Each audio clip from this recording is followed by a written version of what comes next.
All I want to do is shift my perception into a higher state of mind, get more clarity, knowledge personal transfer mind, no matter what you're looking for. The first step in a lifelong journey to true fulfillment. Shifting that perception of reality, understanding the truth of nature, the universe and the role inside you. Bridge divide between science and spirituality, learning the practical and spiritual rules to be empowered by the receiving and the full of life. Your spiritual practice, everyone regardless of belief, gained, really, by you dramatically improving the quality of your life and the world around you. We all have purpose, meaning. Begin the laughter of the stars as ice and lazy orbits around the rock with no name, and watch and hear a planet is being born where the heartbeat starts and a hydrogen gaps and you melt, becoming waterless like the pitch of your voice changing overnight when the aching in your soul laying out loud. The song's different now, muffled by the seafloor. When the moon calls, you'll learn the step of the dance and the moon winks. Flirtations, you reflecting back with the boom whispers. You reply with the chalky white night sate, slugging, rumpling the tides of the sheets and curling into the lyric, cresting into the waves soften. And one day a voice said, water, which means being a horizon dreamt in the blue, which means crest of the reaching of the moon, storm with anything between. The seas are the same in every ear. The little girl that stands in the ocean is not drowned. You draw the shape of her, the coastlines give it the shells of the sea salt. How do you become an ocean? The tide it comes. You will laugh and you'll find your breath. That was a flood. I have a hurricane inside of my ear and don't know how. But now each night as I go to sleep, it roars in the weight of my head. And first, I can ask others if I can hear it, or if they can hear it. And what was they talking about until I opened up the mouth and let the sound slip out, and they were amazed by the crowd, but wants to hear it again. And though I tried, more came in one day. Wounded animals, and all I wanted to do was cup in the hand to show that it was nothing going wrong, and others thought it was way too into my roots and sharing and pulling and hate. It sends the earth into the air, and so now I sit listening into it, sing and surge itself around, waiting for the hour when it comes. I come. I've been. I was. I am. So are you. You were no different. Love is not about what you give or what you receive. It's not about the commitment. Honesty, your respect, desire, communication, and understanding your promises for becoming all those things. But ultimately, love is about how you feel about you when you are with one or with them. And if you feel good about you, the rest of the things come along very naturally. You can only be with one of them. You will never lie nor cheat, break or promise or disrespecting them is seeing clearly how to disrespect yourself. And love is when you see your own reflection in them. And you couldn't even consider treating them like that regardless of. That would be special enough to find that solitude, which is dangerous, very addictive. It can become a habit, and if you realize how peaceful calm is, it's like you don't want to deal with anyone anymore because they drain you. And if you break the law of the humans, you will go to jail. If you break the law of God, you will be held. If you break the law of physics, you suddenly collect yourself to a noble prize. The feeling of expecting nothing. You seek the stars, don't be surprised. Undisclosed. Predispose you to being surprised by feelings of joy, and you expect suffering. You would anticipate the anxiety if you wait for the occurrence, expecting your pleasures only being when you're not feeling pleasure, when you be disappointed by the beginning and suffering and you don't wait the experience about a hand concerning yourself when it's gone, and pleasure you're happy, neither positive or negative. You are disappointed by fearful phase, and just there can be quite peaceful. It's just amazing to think that we're all babies. Just before that we don't exist at all. We spent our days in perpetual wondering, experiencing what was happening. If we felt discomfort, we cried. Joy, we laughed. Food went us to us, we pooped and came up and soaked up like sponges in disappointed lives, and got the idea that we were all something different from everything around us. We began to get ideas about what we were and what we were not, learned who we could not trust, and we learned the world that was safe or scary, and we learned how to negotiate our emotions and do certain things with the world responding in a certain way. But those ideas formed in our earliest years remained upon us. Ideas about ourselves, life, death, good and bad, formed by child versions of ourselves, with no little consideration at all, becoming a little bit of a solid that's over versions of ourselves, spending the lives depending on ideas and thoughts and actions. Considerable pain we defend, sometimes to the death. These solid ideas are not really solid at all. They just habitually examine ways of thinking. If you can only practice those things, get what you get. Some people hazardous and metaphors at all. can imagine the perception's awful and the experience is awful and actually wonderful. And you see how awful it is with the moments of joy and happiness or the problems with the perception and happen to feel good, and you are forgetting monetarily that things are basically as you see it. Don't matter so much awful as feelings and wonderful as the other feeling, but you just turned. You go into the depression in a state of mind listening to everybody but can see there is no such suffering going on. The intention of life suffered the cause and the cure, because beyond that, it was joy. Life is both suffering and joy. Each of us born into this world destined to experience both. As soon as we begin, we start to feel subsides, goes on until we die. Throughout life, we spend our time trying to limit the suffering and create the joy, but we begin to put values in front of those if we're feeling winning and if we're feel losing. We feel good about ourselves, and religion is like that too. We practice, we feel, we succeed, and we are feeling and we are falling when we are suffering, and winning and losing, and good and bad feelings, and succeeding in all to the drama and joy and suffering. There's no wrong with it, wanting to feel joy, not suffering limited. You are. One sign of our confusion is that we believe in the notion that love hurts. Love, however, is what hurt is. Love feels great. Connect this to the joy of living that heals. Life hurts more or less. Many of the things that we do in the name of the cause of the pain is not love that causes it. When we think we are hurting from love, we hurt from the things. We can put those things to the side and focus on the feeling of love, and we can make sense of that hurt. Instead of imagining that love is hurting, looking to the usual suspects of those people like fear, loneliness, sadness, anger, loss, uncertainty. These are the feelings that hurt the most. Love is what makes those bearable. We like to put love in a little box, and it's special to connect to people. Everything is perfect enough, like an electrical circuit, complete the light goes on. There be lots of things that can interfere with those circuits, causing shocks and pain to the people in the dark, but love is your force and the light. It's the air you breathe, it's the sun in the sky, the light thing. To hurt it because somebody else didn't love you. It's only an expectation, it's harder, and it has to stop.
When they take me down the corridor, they secure my wrists with ties. I'll be chasing the outline of your body.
shift my perception into a higher state of mind, get more clarity.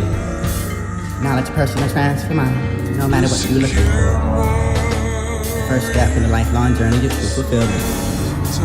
Shifting that perception of reality.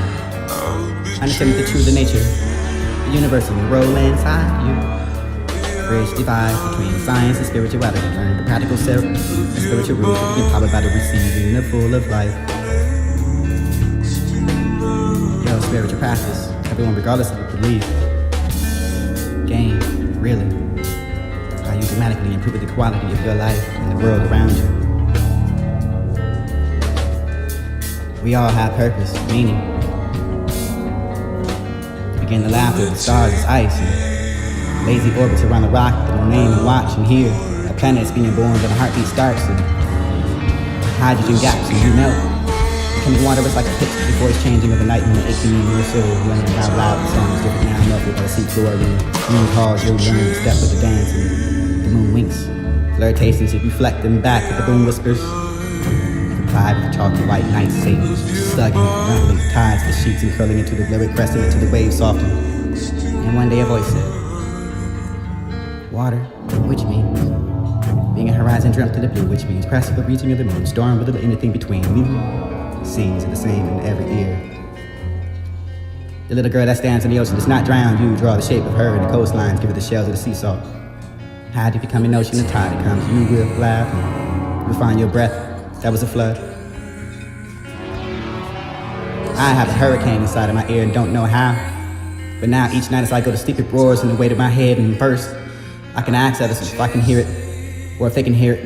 And what was they talking about until I opened up the mouth and let the sound slip out, and they're amazed by the crowd, but wants to hear it again, and though I tried, more came in one day. Wounded animals, and all I wanted to do was cup in the hand to show that it was nothing going wrong, and others thought it was way too into my roots and sharing and pulling and tape. Sends the earth into the air, and so now I sit listening into it, seeing it surge itself around, waiting for the hour when it comes. I come. I've been. I was, I am. So are you. You were no different. Love is not about what you give or what you receive. It's not about the commitment, the honesty, your respect, desire, communication, the understanding your promises from coming.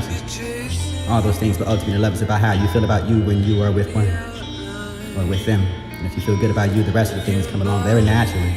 You can only be with one of them. You would never lie or cheat, break or promise or disrespect them, and you're seeing clearly how to disrespect yourself and love is when you see your own reflection in them. And you couldn't even consider treating them like that regardless of.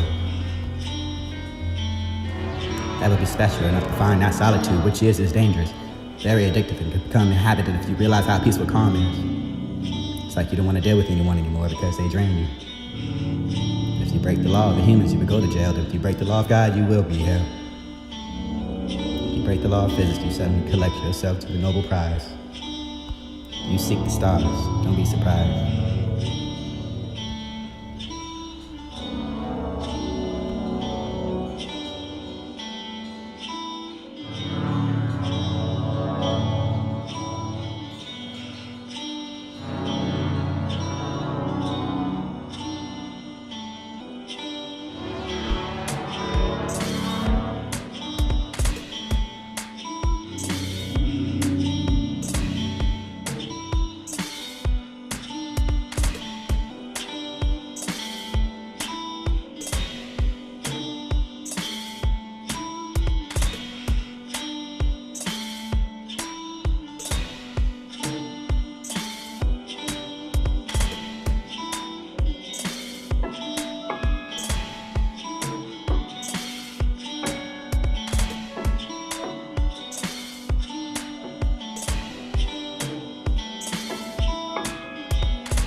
Thank